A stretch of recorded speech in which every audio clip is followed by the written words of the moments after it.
For thousands of years, this disease devastated humanity. It spread freely across continents, tearing through societies and wiping out entire populations. And yet there's something incredible about it today. You will never get it. Why?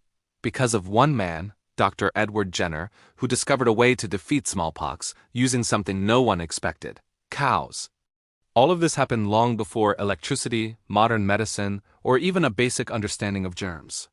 This is the true story of how a single doctor helped eliminate one of the deadliest diseases in human history, and why, if we're careless, it could still return. What was smallpox?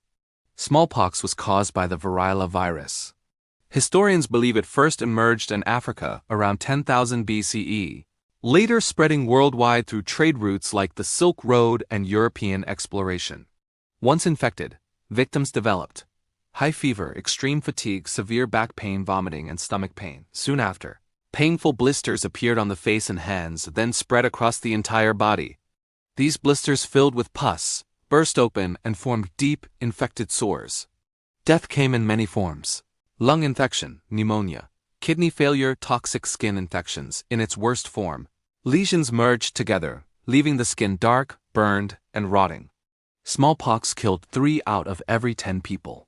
In populations with no prior exposure, death rates climbed to 50%. Survivors were often left scarred, blinded, or permanently disabled. Smallpox spared no one. Peasants, royalty, even President Abraham Lincoln is believed to have contracted it. The first clue: one strange fact stood out: if you survived smallpox, you never got it again. This observation led to a dangerous early practice called variolation, where doctors deliberately infected people with dried smallpox material, hoping for a mild illness.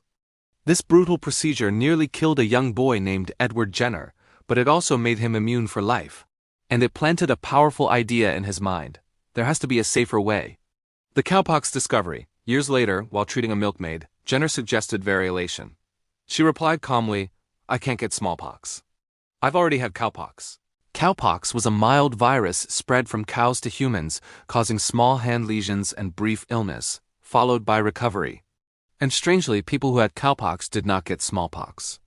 Most doctors dismissed this as folklore. Jenner didn't. The experiment that changed history in 1796, Jenner finally had the chance to test his theory. A milkmaid named Sarah Nelmes contracted cowpox. Jenner collected material from her lesions.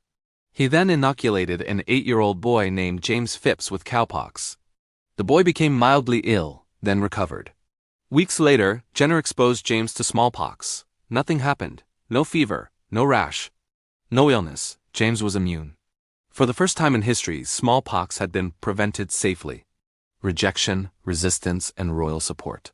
Jenner published his findings, but the medical establishment rejected him.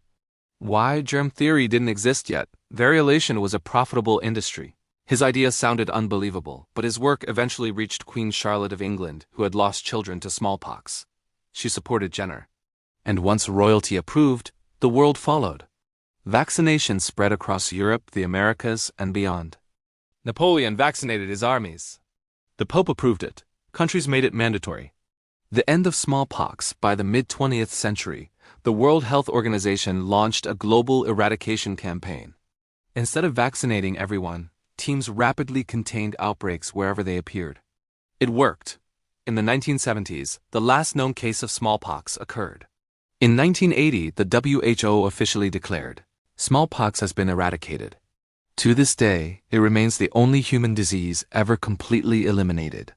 Why this story still matters: smallpox virus samples still exist in secure government laboratories. Why? Because if it were ever released as a biological weapon, vaccines would need to be produced immediately. That decision lies in the hands of governments. So this isn't just history, it's a reminder. Science saved us once. We must protect it.